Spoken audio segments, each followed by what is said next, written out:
So, jetzt ist mein Lager hier eingeschneit. Ja.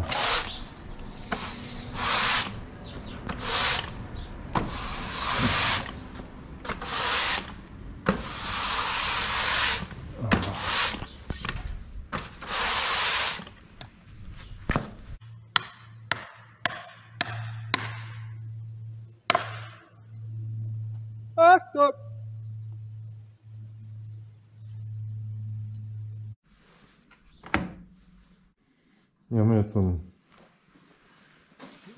krummen Stamm. Ja. Das sieht man hier unten. So ganz schön hohl. Liegt nur vorne und hinten auf.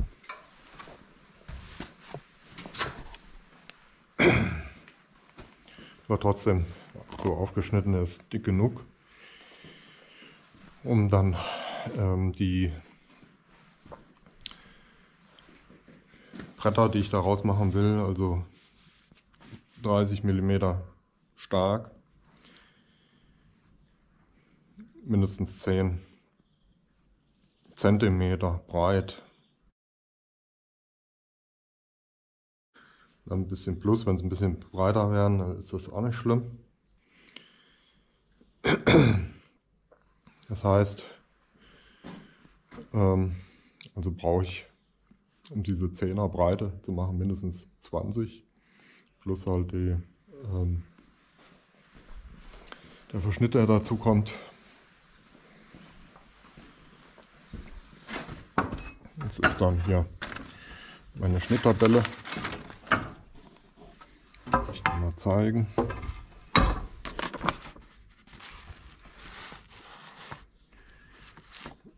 Genau, das ist das, was ich in meiner Skala hier dann einstelle. Ja. Jetzt natürlich immer gucken, dass man immer genau davor schaut, wegen diesen parallaxen Ablesefehlern nennt man das. Wenn ich natürlich jetzt hoch gucke oder drunter oder so schräg, dann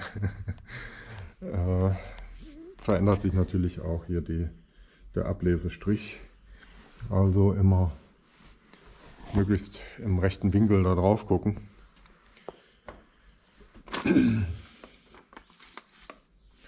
Und dann stelle ich das ein hier auf der Skala. Also der unterste Wert ist jetzt nicht 3,0, sondern 3,1. Man sieht mal hier immer 3,3 drauf addiert. Und dann kommen wir auf die entsprechenden Schnittstärken.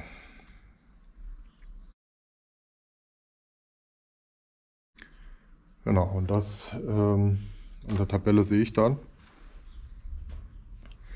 wenn ich schon den ersten Schnitt mache, von der Mitte ungefähr, wohin ich da komme. Ja, da habe ich halt hier in der Tabelle die Werte. Aha, da ist ein 36,1 ungefähr durch 2. Dann zur Stammmitte. Ja, da habe ich schon mal einen guten Anhaltspunkt. Ja, also früher habe ich da nicht so drauf geachtet. Los geht's, habe ich gemacht. Das erstmal die Schwadebretter abbauen. Und dann hatte ich immer so komische Bretter noch sägen müssen. Also dünne Scheiben dann nochmal abschneiden müssen, damit ich auf die entsprechende Maße kam. Was natürlich Zusatzaufwand ist, beziehungsweise häufig dann halt ein Schnitt mehr bedeutet. Und diesen Schnitt mehr versuche ich jetzt halt zu sparen.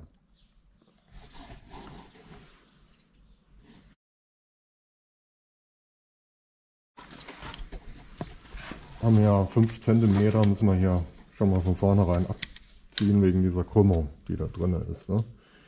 Also hier unten die 5 cm, die fallen weg. Aber auf die 20,4, die ich halt mindestens, das wäre halt diese Mindestgeschichte, kommen wir jetzt hier halt gut hin, um halt zwei Bretter gleichzeitig zu sägen in der Breite. So, und hier, das ist dann, hier ist er jetzt nicht krumm. Da wären wir da so um die 30 rum, das wären halt 32,8 oder 29,5. Das wird sich jetzt dann noch rausstellen, wie man halt die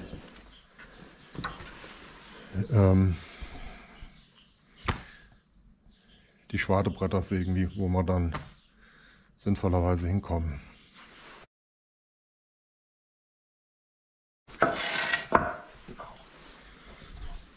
Und dann kann man ja ausrechnen, 1, 2, 3, 4, 5, 6, 7, 8, 9, 9 bis 10 Bretter. Ich gehe eher davon aus, 9 werden hier rauskommen. 9 mal 2, also ja, sind dann 18. So die Theorie.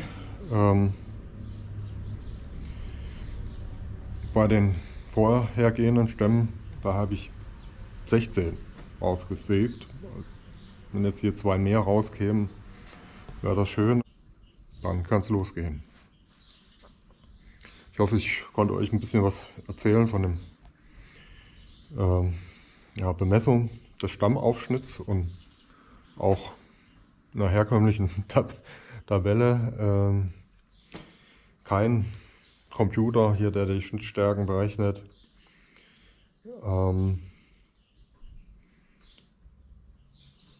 Geht halt auch so. Ja. Also am Anfang, vielleicht das euch noch zu erzählen. Am Anfang habe ich gedacht, bin ich besonders genau, wenn ich immer messe.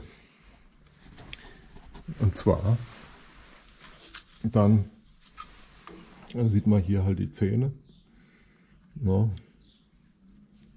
Die sind verschränkt und dann halt immer den, der am weitesten nach unten verschränkt ist, kann ich dann messen, da ansetze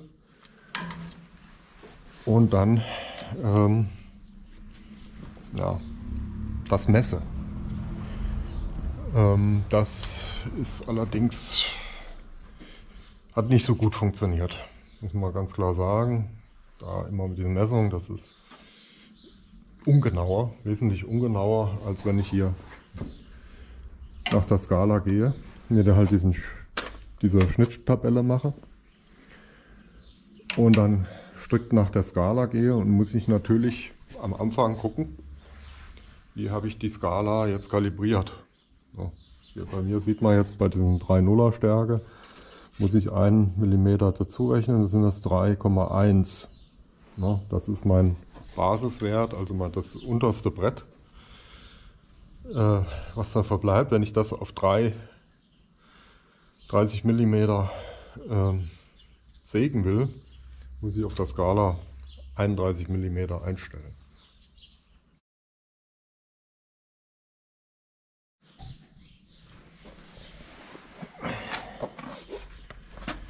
So, jetzt sind wir an der Stelle, wo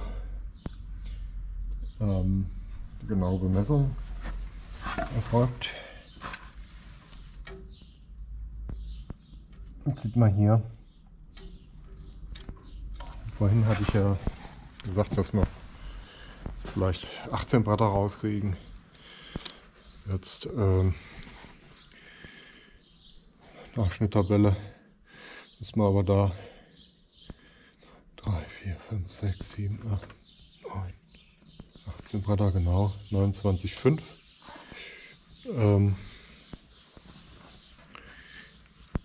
Gibt es aber keine vollen Bretter, sondern dann mit Baumkante, wie man so schön sagt. Aber das ist ja nicht so schlimm, weil das ja eh vergangen Bretter sind. Also bei 29,5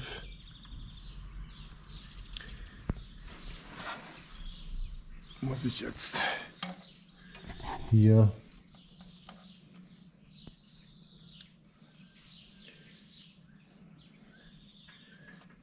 und in etwa einen kleinen Tick noch nach unten.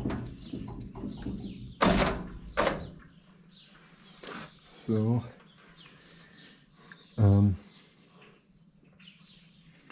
Genau.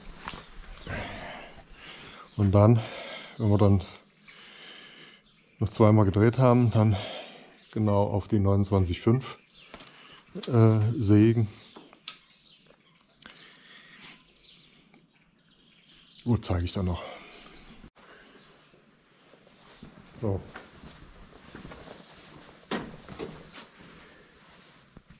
So. Das sieht gut aus.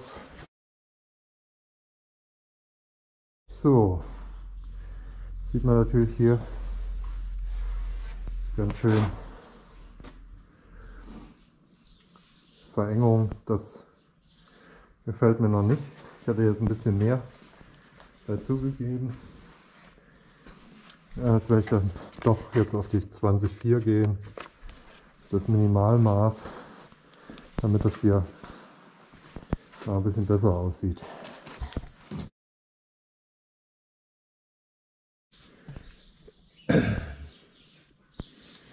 So, jetzt wird erstmal hier oben das nochmal auf das entsprechende Maß geschnitten, wie wir bei der Tabelle hatten.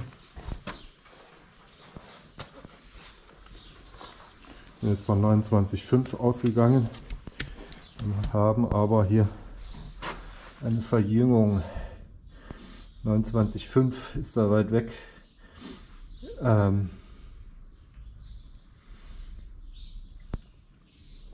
Wo wir dann halt hier ein paar Bretter weniger rauskriegen.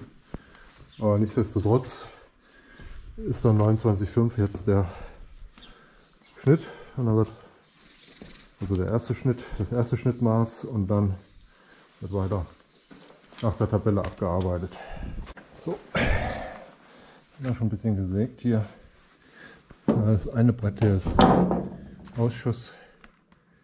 Nehmen wir mal als Ausschuss. So.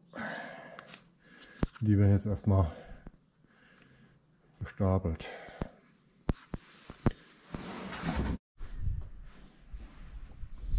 So, sind auch ordentliche Bretter rausgekommen hier. Kann man eigentlich gar nicht von Braunholz sprechen.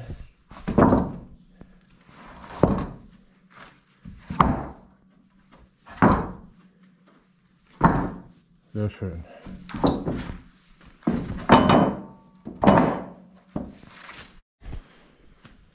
So, jetzt haben wir Bilanz zu ziehen. Also geschätzt hatte ich 18 Bretter, jetzt sind es nur 17 geworden, weil ich eins auch noch als Ausschuss aussortiert habe. Gut. Schön, dass ihr dabei wart. Bis zum nächsten Mal.